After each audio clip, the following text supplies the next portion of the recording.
Good morning everyone, welcome to your accountancy class. हम लोग already trial balance का नया चैप्टर शुरू कर चुके हैं, जिसमें ट्रायल बैलेंस कैसे करना है, किस लिए किया जाता है, इन सारे डिटेल्स को हम पहले देख चुके हैं। अब हम देखते हैं रिकास्टिंग ऑफ ट्रायल बैलेंस से आगे का, कि ट्रायल बैलेंस कैसे करना है एंड क्या क्या उसमें जरूरी है। ये सारी बातें हम अभी के क्लास में देखते हैं। Sometimes a wrong trial balance is given and is given by balances are written on the wrong side of the trial balance. In such case, correct trial balance is prepared by writing those balances in appropriate position as per the nature of balance. कभी कभी क्या होता है कि trial balance भी जो है वो गलत हो जाता है, वो इसलिए कि कुछ बैलेंसेस जो रॉन्ग साइड में लिखे होते हैं उसको उसी तरह से एंटर कर दिया गया है, तो इसकी वजह से जो ट्रायल बैलेंस है वो खुद भी गलत बन गया है। तो उस कंडीशन में ट्रायल बैलेंस को भी दोबारा बनाया जाता है। जो भी एंट्रीज गलत साइड में हो गई है उनके नेचर के अकॉर्डिंगली उन बैलेंसेस को सही जगह में डाल करके, जैसे कि कभी कभी क्या है कि जो क्रेडिट बैलेंसेस था वहां पे भी गलत था एंड उसी तरह से उसको हमने हमने क्या किया है, लेजर के अकाउंट से ही बैलेंसेस को लेके आए हैं। तो जो बैलेंसेस लेजर में गलत थे वो ट्रायल बैलेंस में आ चुके हैं। ट्रायल बैलेंस एक बार बन चुका था एंड उसमें गलत जगह में पोस्टिंग हो चुकी है, तो उसको फिर वापस से ठीक करने के लिए वापस से फिर से हमें दूसरा ट्रायल बैलेंस बनाना पड़ता है, जहाँ पे हम एंट्रीज जो है वो सही करेक्ट करके सही जगह में फिर से डालते हैं। तो जिस तरह से उनका एंट्री होता है, उनका जो नेचर है उसके आधार पर बेस करके फिर से हम उसको रिपोस्टिंग करते हैं एंड उसके बाद में नया ट्रायल बैलेंस बनाते हैं। Accounting treatment of closing stock in trial balance. इसके बाद में जो क्लोजिंग स्टॉक है उसको ट्रायल बैलेंस में किस तरह से डालना है। Valuation of closing stock is done after preparing the trial balance, thus it is not shown in the trial balance. It is shown in the adjustments in the trial balance. If the adjustment regarding closing stock is already done, in that case closing stock will be shown on in the debit side of the trial balance. Further, if the cost of goods sold is given in trial balance and opening as well as closing stock are given, in that case closing stock will be shown in the debit side of the trial balance, but no consideration shall be taken regarding the opening stock. वैसे trial balance में क्या है कि जो closing valuation of जो closing stock होता है वो अधिकतर हमेशा ट्रायल बैलेंस के बनाने के बाद में ही क्लोजिंग स्टॉक का वैल्यूएशन होता है। तो इसीलिए इसे कभी भी क्लोजिंग स्टॉक को ट्रायल बैलेंस में नहीं दिखाया जाता है और उसे क्लोजिंग स्टॉक को ट्रायल बैलेंस के एडजस्टमेंट्स में दिखाया जाता है। लेकिन एडजस्टमेंट्स अगर पहले से ही कर दिए गए हैं, ऐसे सिचुएशन में मान लीजिए ट्रायल बैलेंस भी बना दिया गया एंड एडजस्टमेंट्स भी कर दिए गए हैं, तो ऐसे सिचुएशन में क्लोजिंग स्टॉक को डेबिट साइड के ट्रायल बैलेंस में दिखाया जाता है, ट्रायल बैलेंस के डेबिट साइड में दिखाते हैं।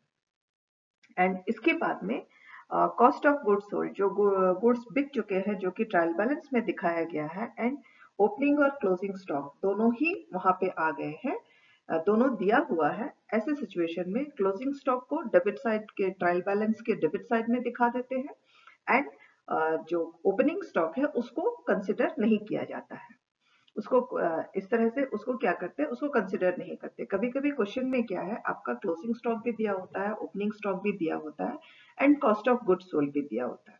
तो cost of goods sold and opening or balances or opening as well as closing stock भी दिया हुआ है। तो ऐसे सिचुएशन में क्लोजिंग स्टॉक को हम डेबिट साइड के ट्रायल बैलेंस के डेबिट साइड में डाल देते हैं एंड ओपनिंग स्टॉक को कंसिडर नहीं करते हैं। तो this will be the treatment for closing stock of the closing stock in the trial balance. Trial balance में इस तरह से हम दिखाते हैं, मतलब क्या है कि क्लोजिंग स्टॉक को ट्रायल बैलेंस के डेबिट साइड में दिखाया जाता है। Then is trial balance a conclusive proof of the accuracy of accounts.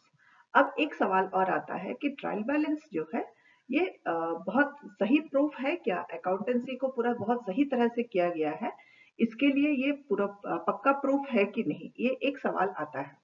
Then trial balance is very much useful for correctness or accuracy of posting if the totals on both the sides, that is debit and credit sides, are equal, indicates correctness of posting and there are no arithmetical mistakes. But trial balance is anyway guarantee the accuracy of accounts, but there may be errors in account books which are not detected by the trial balance, are called accounting errors.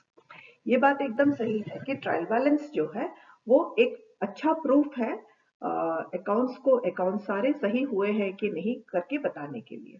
Arithmetical accuracy, जो counting हुए हैं या जो totalling हुई है या जो multiplication, वो सब सारी चीजें अर्थमेटिकली ये सारी गलतियां नहीं हुई है, ये बात बताने के लिए ट्रायल बैलेंस जो है बहुत ही पक्का प्रूफ है।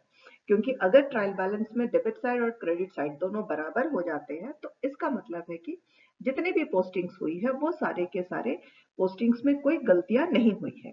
लेकिन इसका मतलब ये भी नहीं है कि ट्रायल बैलेंस, कुछ गलतियां ऐसी होती है जिसकी जो ट्रायल बैलेंस में भी पता नहीं चलती है। इस तरह की गलतियों को हम अकाउंटिंग एरर्स बोलते हैं।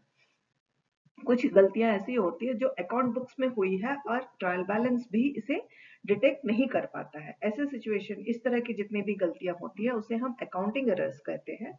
एंड वो क्या है ये हम आगे देखते हैं। अकाउंटिंग एरर्स भी दो तरह के आते हैं जो कि ट्रायल बैलेंस में भी नहीं दिखाए जाते हैं। तो अब हम देखते हैं कि वो क्या क्या है। Errors which are not disclosed by the trial balance. And कुछ गलतियां, दो तरह की गलतियां हैं। एक है जो ट्रायल बैलेंस में भी नहीं मिलती है एंड दूसरी है जो ट्रायल बैलेंस में मिल जाती है।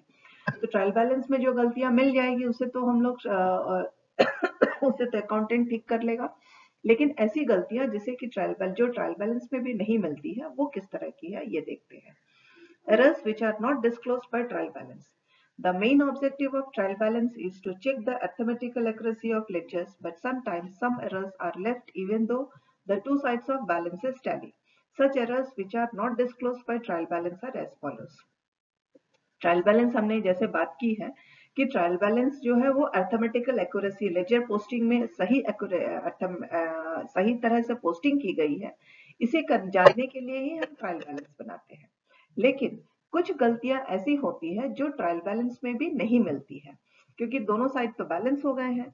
तो वो किस तरह की गलतियां हैं जो कि ट्रायल बैलेंस में भी नहीं मिलती है, वो अभी हम आगे देखते हैं। जैसे है, पहला है errors of omission. If a transaction has not been entered in the journal by mistake, then this error would not affect the trial balance because this is not recorded either in the debit side or credit side. अगर मान लीजिए किसी एक entry को किया ही नहीं गया है, किसी एक ट्रांजैक्शन को एंटर ही नहीं किया गया है, तो ऐसे परिस्थिति में ट्रायल बैलेंस में कोई फर्क नहीं पड़ेगा, क्योंकि वो तो ना तो डेबिट साइड में है ना क्रेडिट साइड में है। गलती से अगर कोई एक ट्रांजैक्शन का एंट्री ही नहीं होगा तो कोई फर्क ही नहीं पड़ेगा। जैसे परचेज्ड फर्नीचर, इसका एक छोटा सा उदाहरण देखते हैं।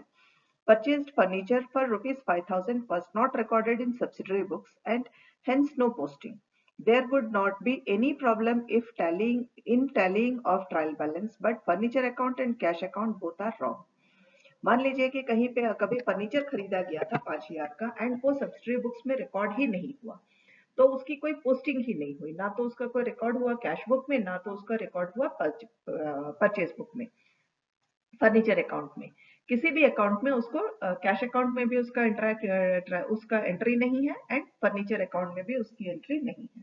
ऐसी परिस्थिति में क्या होगा कि ट्रायल बैलेंस में कोई गलती दिखेगी ही नहीं, क्योंकि वो एंट्री कहीं थी ही नहीं। लेकिन कैश बुक और फर्नीचर अकाउंट, कैश अकाउंट और फर्नीचर अकाउंट दोनों ही गलत है। जब दोनों ही गलत है तो उनका पोस्टिंग ही नहीं है, तो ये पता ही नहीं चलेगा कि हमारी ट्रांजैक्शन सब्सिडरी बुक्स में कुछ गलतियां हैं। एंड दूसरा होता है errors of commission. if the account of if the amount of any transaction written in subsidiary book journal is wrong, it won't have any effect on trial balance because same amount will be written on both sides. Sold goods for Ram of ₹520 but entered in the books as 250. The trial balance will tally but Ram's account and sales account will be wrong. इसके बाद में second होता है errors of commission. यहाँ पे क्या है कि नंबर में सब्सिडरी बुक्स में जो ट्रांजैक्शन एंटर तो किया गया है लेकिन गलत अमाउंट को एंटर कर दिया गया है, तो वही अमाउंट दोनों अकाउंट्स में आ जाएगा। जब वही अमाउंट दोनों अकाउंट्स में आ गया है तो सेम अमाउंट ट्रायल बैलेंस में भी चला जाएगा। तो इस परिस्थिति में भी क्या होगा कि कोई गलती ट्रायल बैलेंस में पकड़ में नहीं आएगी, लेकिन दोनों ही अकाउंट गलत है। जिसका उदाहरण है, कभी कभी क्या होता है, जैसे यहाँ को उदाहरण दिया गया है कि राम को गुड्स बेचा गया था तो 520 में, ₹520 का गुड्स बेचा गया, लेकिन गलती से दोनों ही बुक में राम के अकाउंट में एंड सेल्स अकाउंट में 250 डाल दिया गया। 520 की जगह 250 डाल दिया, तो सेम अमाउंट 250 दोनों जगह में चला गया है। 250 जब दोनों ही जगह में, राम अकाउंट में भी 250 है, सेल्स अकाउंट में भी 250 है, तो वो गलती तो ट्रायल बैलेंस में मिलेगी नहीं, क्योंकि सारे लेजर पोस्टिंग्स में वही हुआ है, सब्सिडरी बुक्स में वही पोस्टिंग गई है। लेकिन राम अकाउंट और सेल्स अकाउंट दोनों ही गलत है, क्योंकि 520 की जगह 250 लिखा गया है। तो इस तरह की जो गलती होगी इसे हम एरर ऑफ कमीशन कहते हैं। इस तरह की गलती भी पकड़ में नहीं आती है। इसके बाद में compensating errors. Sometimes two errors occur in such a way that each error rectifies or covers up the problem created by other. Such errors are called compensating errors. कभी-कभी कुछ गलतियां ऐसी होती है कि एक गलती दूसरी गलती को छुपा जाती है। तो ऐसी परिस्थिति में भी क्या होगा कि पता ही नहीं चलेगा कि कुछ गलती हुई है। इसके उदाहरण हम कुछ आगे देखते हैं। Ram's account was debited by 50 in place of 500 and Shyam's account was debited by 500 in place of 50. Thus, these errors would not have any effect on trial balance, but both Ram and Shyam account will be wrong. मान लीजिए कि कुछ दो हमारे यहाँ पे accounts है, दो जनों के हैं, एक राम का है और एक श्याम का है। तो हमने यहाँ पे क्या किया, श्याम के अकाउंट में हमें 500 का डेबिट करना था, वहां हमने 50 को डेबिट कर दिया। एंड इसी तरह से जब श्याम का अकाउंट आया तो वहां पे हमने क्या किया, 50 का एंट्री करना था। राम का अकाउंट जब आया तो सबको 50 का एंट्री करनी थी, यहाँ हमने 500 कर दिया, दोनों को उल्टा कर दिया। मतलब श्याम का 500 की जगह 50 किया एंड राम का 50 की जगह 500 किया। तो ओवरऑल में दोनों बैलेंसेस हमारे सही चले गए, क्योंकि हमें 50 और 500 दो ही दिखाने थे एंड हमने दोनों को उल्टा करके दिखा दिया है। श्याम का जो 50 था उसको हमने 500 था उसको हमने 50 दिखा दिया एंड राम का जो 50 था उसे हमने 500 दिखा दिया। तो इस तरह से अगर अकाउंट्स को दिखा दिया जाएगा तो वो गलती जो है, दोनों ही राम और श्याम दोनों की है कि अकाउंट गलत है, लेकिन ये गलती कभी भी ट्रायल बैलेंस में दिखाई नहीं देगी। तो इस तरह की गलतियों को पकड़ना बहुत मुश्किल होता है, इसे हम अकाउंटिंग एरर्स कहते हैं।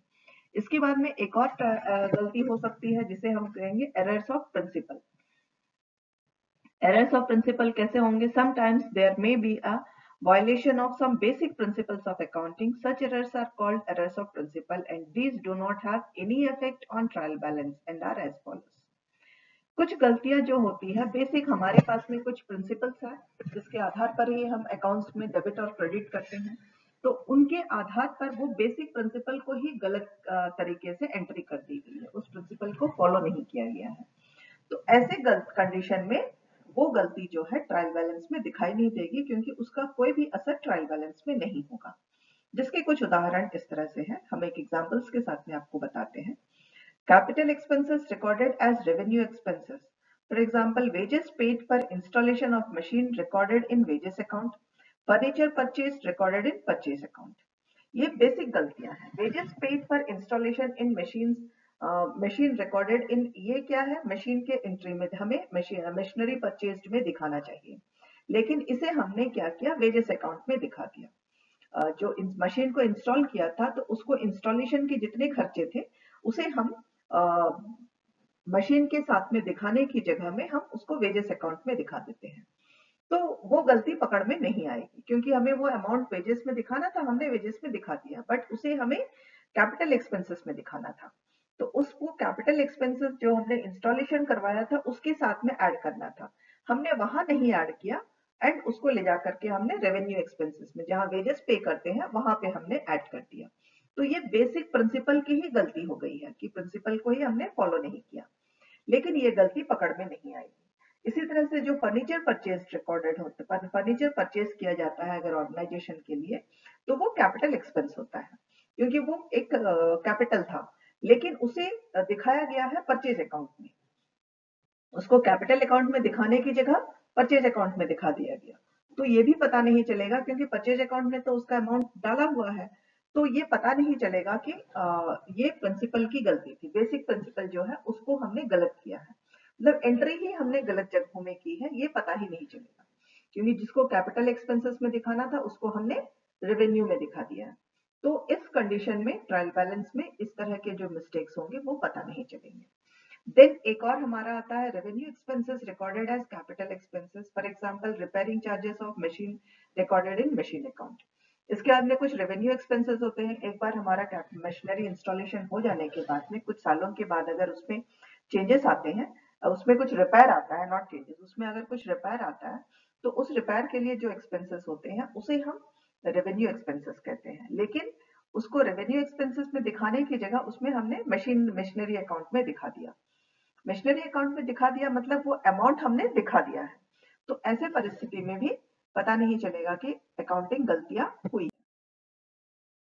देन इसके बाद में any income recorded as amount payable, for example on receiving rent amount crediting the account of the person who has paid rent. जब हम रिसीव करते हैं, रेंट रिसीव करते हैं, तो उसको वो इनकम था लेकिन उसको हमने खर्चे में दिखा दिया, उस पर्सन के अकाउंट में दिखा दिया। तो वो रिवर्स हो जाएगा कि जहां जिस पर्सन से हमने रेंट रिसीव किया था उसकी जगह उसको रेंट पे कर दिया करके दिखेगा। तो ऐसे कंडीशन में भी इस तरह की जब छोटी गलतियां होती है तो उस तरह की गलतियां भी दिखाई नहीं देती है।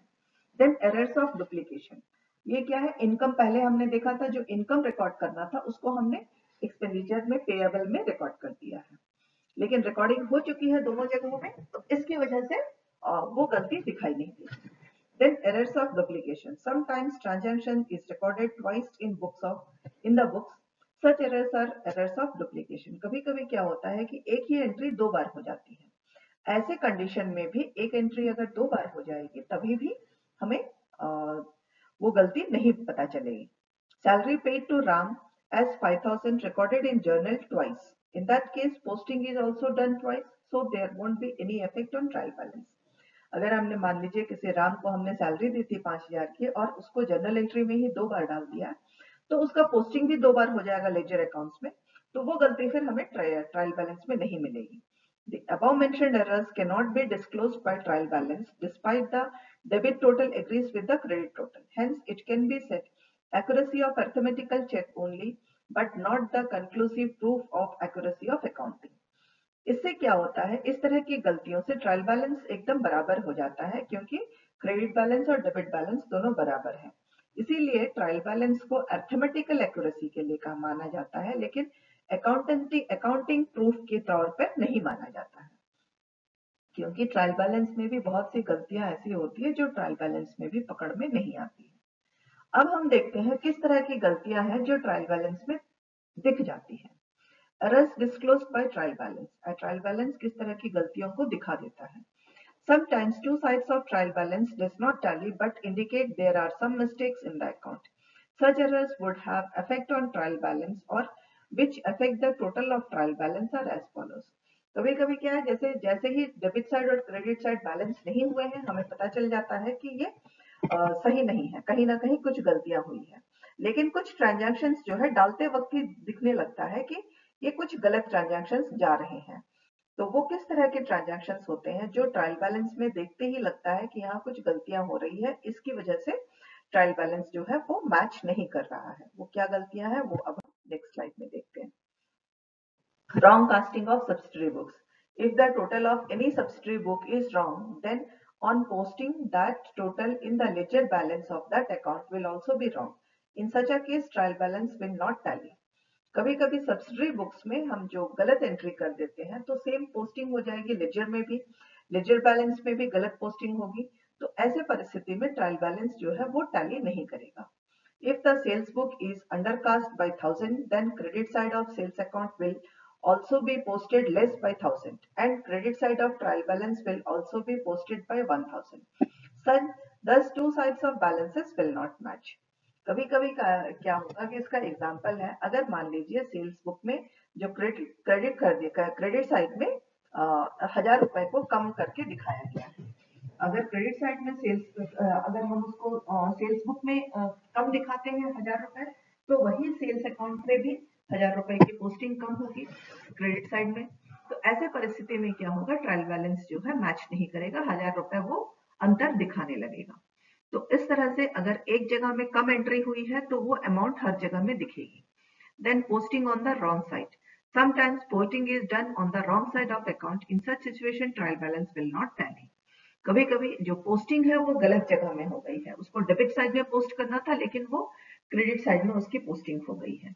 तो ऐसे परिस्थिति में एंट्रीज जो है हर जगह में गलत हो गई है, तो ट्रायल बैलेंस फिर से मैच नहीं करेगा। Then posting of only one aspect. Sometimes posting of only one aspect of transactions is carried out correctly and the other aspect is omitted completely. In such case, trial balance will not tally. कभी कभी क्या होता है, posting करनी होती है, हम journal entries करने के बाद में उसको लेजर अकाउंट्स में पोस्टिंग करते हैं। तो क्या होता है कि एक अकाउंट में लेजर पोस्टिंग हो जाती है लेजर के में, और दूसरे लेजर अकाउंट में पोस्टिंग नहीं होती है, पूरी की पूरी वो छोड़ दी जाती है। ऐसे परिस्थिति में भी ट्रायल बैलेंस जो है मैच नहीं करेगा। जिसका ऐसे एग्जाम्पल हम लोग ले सकते हैं कि मान लीजिए हमने श्याम को 5000 रुपीज पे किया था, तो वो हमने कैश अकाउंट में तो दिखा दिया, कैश बुक में दिखा दिया, लेकिन श्याम के अकाउंट में नहीं दिखाया। तो वो पोस्टिंग पूरी की पूरी श्याम के अकाउंट में वो पोस्टिंग हमने की ही नहीं है, तो वो फिर हमारा ट्रायल बैलेंस जो है वो मैच नहीं करेगा। Then posting of wrong account. इसके बाद में एक और आता है posting of wrong account. Sometimes amount of transaction is incorrectly posted in one side because of which trial balance will not vary more or less than actual। उसके बाद में कभी कभी क्या होता है कि जितना अमाउंट हुआ था उसमें से एक से अकाउंट में या तो वो अमाउंट को कम पोस्टिंग करके दिखाया गया या उस अकाउंट में अमाउंट को अधिक पोस्टिंग करके दिखाया गया। इस तरह से जो भी अंतर होगा वो एक अकाउंट में सही है, दूसरे अकाउंट में उसकी पोस्टिंग करते वक्त गलत अमाउंट चला गया। तो ऐसा परिस्थिति में भी ट्रायल बैलेंस जो है वो मैच नहीं करेगा, टैली नहीं। Then errors in casting and balancing of account. Sometimes there is a mistake in totaling or balance of an account and as a result trial balance will not tally. इसके बाद हमारे जितने भी laser books है इसके हम totals को ही trial balance में डाल रहे हैं। तो कभी कभी टोटलिंग में गलती हो जाती है, किसी एक अकाउंट के टोटलिंग में, इतने सारे सब्सिडरी बुक्स है तो किसी एक अकाउंट के टोटलिंग में गलती हो गई, तो वो टोटलिंग अमाउंट ही चला गया है ट्रायल बैलेंस में। Then also the trial balance is not going to tally. इसलिए जब भी ट्रायल बैलेंस में जब टैली नहीं करता है तो सबसे पहले टोटलिंग, हर अकाउंट के टोटलिंग को चेक किया जाता है। देन उसके बाद में उस अमाउंट के कहाँ कहाँ पे क्या क्या ट्रांजेक्शन होने चाहिए थे, दैट इज ऑल्सो चेक्ड। इस तरह से कहाँ पे गलतियां हुई है ये स्टेप बाय स्टेप चेक किया जाता है। देन डबल पोस्टिंग, कभी कभी कुछ जगहों में हम डबल पोस्टिंग कर देते हैं। If the debit and credit of any account is posted twice then also trial balance does not tally. Same amount का डेबिट क्रेडिट दो बार पोस्टिंग कर दिया गया है तभी भी ट्रायल बैलेंस जो है वो पोस्टिंग करेक्ट नहीं होगा। Then omission of any account from trial balance. If any account is completely omitted from being written in the trial balance, then also trial balance will not tally. हम बहुत सारे accounts के totals को trial balance में डाल रहे हैं। जब इस तरह से डालते हुए कोई एक अकाउंट पूरा का पूरा छूट जाएगा, उस अकाउंट को हम पूरा, इतने सारे पर्सनल अकाउंट्स है, इतने सारे हमारे सब्सिडरी बुक्स है, तो उसमें से मान लीजिए किसी एक का हमने पूरे की पूरी पोस्टिंग ही नहीं की है ट्रायल बैलेंस में, then also trial balance is not going to match. Then error in the total of trial balance. Sometimes total of trial balance is itself wrong. कभी कभी जो ट्रायल बैलेंस है उसी का टोटलिंग करते वक्त उसमें ही गलती हो जाती है। Then also trial balance is not going to tally. Steps to locate the errors. अब हम देखते हैं, हम जान चुके हैं कि किस तरह की गलतियां हमें दिख जाएंगी एंड किस तरह की गलतियां हैं वो दिखेगी ही नहीं। तो अब हम गलतियों को ढूंढेंगे कैसे? इतना बड़ा ट्रायल बैलेंस है, उसमें से गलतियों को हम कैसे ढूंढते हैं? If the trial balance does not tally, जब tally नहीं करता है, that indicates presence of some errors. Following steps to be taken while looking the errors. Tally नहीं किया इसका मतलब ही है कि कुछ ना कुछ गलती हो गई है। तो इस गलती को शॉर्ट आउट करने के लिए सबसे पहले हम चेक करना शुरू करते हैं। तो कहाँ से चेक करना शुरू करेंगे? तो सबसे पहला चेकिंग होगा ट्रायल बैलेंस के डेबिट साइड और क्रेडिट साइड के दोबारा टोटलिंग करके देखेंगे कि कहीं टोटल में गलती नहीं हुई। This will be the first step to check the location of errors. पहला स्टेप क्या होगा? ट्रायल बैलेंस का ही डेबिट साइड और क्रेडिट साइड के टोटल्स को फिर से टोटल करके देखेंगे कि वो सही है कि नहीं। Check the totals of both sides of the trial balance. इसके बाद में अगर मान लीजिए वो हमारा सही है या वहां हमें कोई गलती नहीं पकड़ में आई, then what will be the second step? After calculating the difference between two sides, the amount having the balance of same amounts of different account should be looked to see whether it is written in the trial balance or not. अब जब दूसरे number पे पहले हमने totalling करके देख लिया, दूसरे नंबर पे क्या करेंगे, जितने अमाउंट का डिफरेंस आया है क्रेडिट साइड और डेबिट साइड में, जितने अमाउंट का डिफरेंस आया है उस अमाउंट्स को चेक करेंगे कि कहीं पे वो गलत तो नहीं हो गया। जितने अमाउंट का, मान लीजिए डेबिट साइड और क्रेडिट साइड में 250 रुपए का अंतर आ रहा है, तो 250 रुपए वाले जितने अकाउंट्स है, तो उस अमाउंट के जो अकाउंट्स होंगे उन सबकी पोस्टिंग सही हुई है कि नहीं, वो ट्रायल बैलेंस में डाला गया है कि नहीं, उस अमाउंट का, द सेम अमाउंट के जितने ट्रांजैक्शन है उसको हम पहले चेक करने की कोशिश करें। Then to see whether an amount equal to half of the difference amount is written on the wrong side. इसके बाद में क्या करते हैं, जितना अमाउंट है उसका आधा कहीं गलत साइड में तो एंट्री नहीं हो गया, क्योंकि एक साइड उसका हाफ, अगर एक साइड गलत जगह में एंट्री होगी तो दूसरे साइड में जब वो एंट्री होते हुए वो डबल हो जाती है। तो उन अकाउंट्स को, उन अमाउंट्स को भी चेक किया जाता है जहां जिस अमाउंट का हाफ, जितना अमाउंट हमारा डिफरेंस है उस डिफरेंस का आधा कहीं गलत जगह में तो एंट्री नहीं हो गई है, उसको चेक करते हैं। This is the third step. Then fourth step will be some errors also occur due to wrong position of a digit or digits. For this, the difference amount should be divided by to see whether it is completely divisible by 9 or not. If it is completely divisible, then the error should be of writing the digits of a number in reverse order or because of an additional zero by any number. इसके बाद में check करते हैं, जो हम लोग numbers डालते हैं, आंकड़े डाल रहे हैं, उन आंकड़ों को किस तरह से डाला गया है। इसके लिए क्या किया जाता है, जो डिफरेंस है उसको 9 से डिवाइड करते हैं एंड देखते हैं कि अगर वो पूरी तरह 9 से विभाजित होता है कि नहीं। अगर वो 9 से पूरी तरह से विभाजित हो जाता है तो इसका मतलब है कि जो डिजिट्स है उनको रिवर्स ऑर्डर में डाल दिया गया है या वहां पे एक जीरो एक्स्ट्रा डाल दिया गया है। तो इस तरह से उसको भी चेक करते हैं, तो उस तरह से भी हमें पता चल जाता है। If the difference of amount is 10, 100, 1000 or so on, then probably is that an error of totaling or balancing of accounts. अगर अंतर जो है 10, 100 और 1000 का होता है तो एरर जो है वो टोटलिंग, बैलेंसिंग या टोटलिंग करने में हुई होगी सारे अकाउंट्स के, तो उस टोटल्स को चेक किया जाता है, सारे अकाउंट्स के टोटल्स को चेक कर लेते हैं। If the difference of amount is too big, then it is quite possible that balance of some account has not been written in the trial balance. और अगर ट्रायल बैलेंस में अंतर बहुत ज्यादा है, डेबिट साइड और क्रेडिट साइड का जो अमाउंट है उसमें बहुत ज्यादा अंतर है, तो ये साफ समझ में आ जाता है कि कोई एक अकाउंट जो है वो ट्रायल बैलेंस में एंटर ही नहीं किया गया है। तो फिर जितने अकाउंट्स हैं उन सबको चेक कर लिया जाता है। Then the total of books of original entries and their postings to be checked. इन सब के बाद में बुक्स, ओरिजिनल एंट्रीज में जो ट्रांजैक्शंस है एंड उनकी पोस्टिंग को चेक किया जाता है कि वो सही तरह से पोस्टिंग हुई है या नहीं हुई है। ये जो चीज तब किया जाता है जब बहुत बड़े बड़े अमाउंट्स में डिफरेंसेस आने लगते हैं। The list of debtors and creditors should be री एग्जामिन्ड। इसके बाद में डेबिटर्स, सबसे पहले डेबिटर्स और क्रेडिटर्स जितने भी लोग हैं उनके अकाउंट्स को सबसे पहले सही तरीके से दोबारा फिर से चेक करना पड़ता है। Then again to see whether the cash and bank balance have been included or not. बहुत ज्यादा ये सारी जो लास्ट के तीन चार आइटम्स है ये हम लास्ट में चेक करते हैं जब हमारा डिफरेंस जो है, ट्रायल बैलेंस का डिफरेंस बहुत ज्यादा होता है। तो कैश बुक, कैश और बैंक बैलेंस दोनों को चेक किया जाता है कि वो डाला गया है कि नहीं। कभी कभी वो चीजें छूट जाती हैं। If the trial balance does not tally even after the above mentioned steps, then each and every transaction should be checked. और इतना सब करने के बाद में भी अगर ट्रायल बैलेंस मैच नहीं करता है, गलतियां नहीं पकड़ में आती है, फिर तो एक एक हर ट्रांजैक्शन को बारीकी से चेक करना होता है, तभी जाकर के गलती समझ में आती है। So these are the 10 steps which has to be taken. इन सबको ध्यान में देना है जब इस तरह से ट्रायल बैलेंस को चेक किया जाता है, जब ट्रायल बैलेंस मैच नहीं कर रहा है। इसके बाद में एक अकाउंट है हमारा suspense account. And what is the suspense account? If the trial balance does not tally, even after proper checking and preparation of final accounts is urgent, then a separate account is opened with the amount equal to difference called suspense account. अगर सारे checking करने के बाद में भी गलती नहीं पता चल रही है, हमने 10 तरह के पॉइंट्स बताए हैं जिनमें से 9 पॉइंट्स के अकॉर्डिंगली गलतियां पता चल जाती है।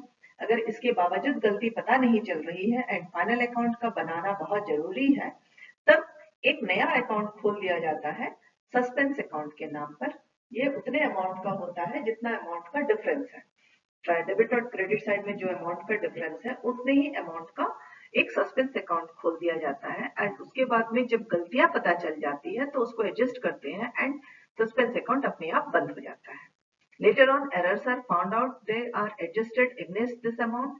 When all the errors are found, the suspense account closes automatically. जितनी भी गलतियां हैं सारी गलतियां पता चल जाती हैं तो अपने आप सस्पेंस अकाउंट जो है वो बंद हो जाता है। यहाँ हमारा ये चैप्टर खत्म हो जाता है। ट्रायल बैलेंस का चैप्टर जो है ये खत्म हो जाता है। नेक्स्ट क्लास में हम नए चैप्टर से शुरुआत करेंगे। Thank you everyone.